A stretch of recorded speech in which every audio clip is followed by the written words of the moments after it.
Have you ever felt really tired but you just can't seem to fall asleep? How frustrating is it? So today I'm going to be talking about 3 things that can stop you from sleeping, including an overactive mind, your circadian rhythm and your sleep drive.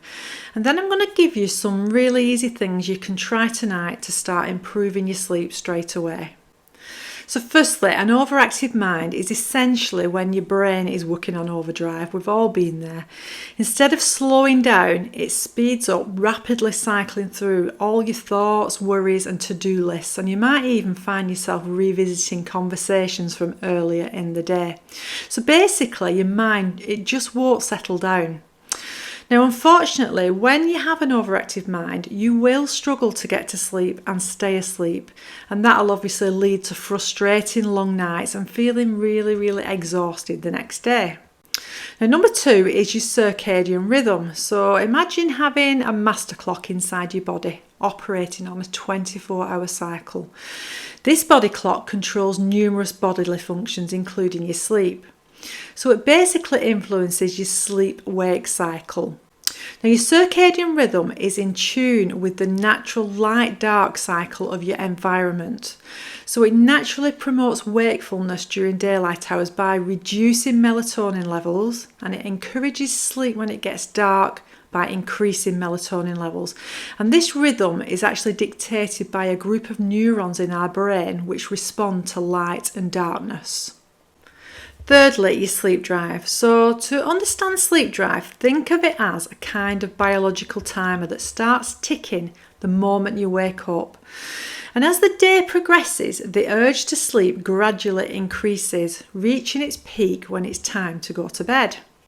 One of the key players in regulating your sleep drive is a neurotransmitter called adenosine. Now, adenosine builds up in your brain throughout the day and it promotes relaxation and drowsiness, which are obviously essential to encourage you to wind down and get ready for sleep. Now, during sleep, the opposite actually happens. Your body works to clear adenosine from your system, essentially resetting your sleep drive for the next day so that you wake up feeling refreshed and ready to go.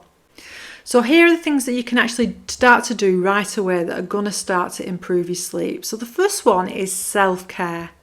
So in particular, journaling is a really great way to start to calm an overactive mind.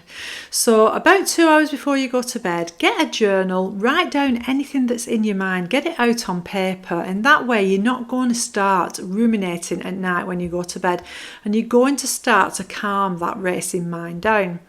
Other things that you can do during the day is just take a little bit of time for yourself. Do a little bit of self-care. So read a book. That's a great meditation practice. Or do some actual meditation and some breathing exercises. Take a walk in nature. Do some swimming. Do some exercise. All these things are actually going to work to actually reduce that overactive mind. And so you're going to have more success in actually going to sleep when you put your head on the pillow. The second thing to do is actually to set a bedtime and set a get up time. So this is really quite difficult to do, but it's a really important step in actually setting your circadian rhythm. The other thing is to try and have your meals at the same time every day. So in that way, your body starts to realise when it needs to release the neurotransmitters and the hormones, and it'll know when to increase your melatonin levels and when to reduce them, so that when you do go to bed, you're much more likely to put your head on the pillow and you're going to go to sleep. So that's the second thing. The third thing is actually your sleep drive. So make sure that you've been awake and active long enough to accumulate enough adenosine during the day. Don't try to improve your sleep by going to bed earlier than you would normally, because that's actually going to reduce your sleep drive.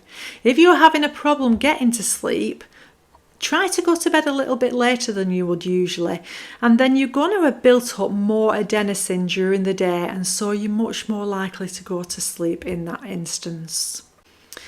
If you have a minor sleep problem, then being consistent with these 3 things will improve your sleep. But remember, be kind to yourself. If you have a more severe sleep problem, you may well need additional help to get your sleep back on track. And the most effective method to cure insomnia is called CBTI. That's cognitive behavioural therapy for insomnia.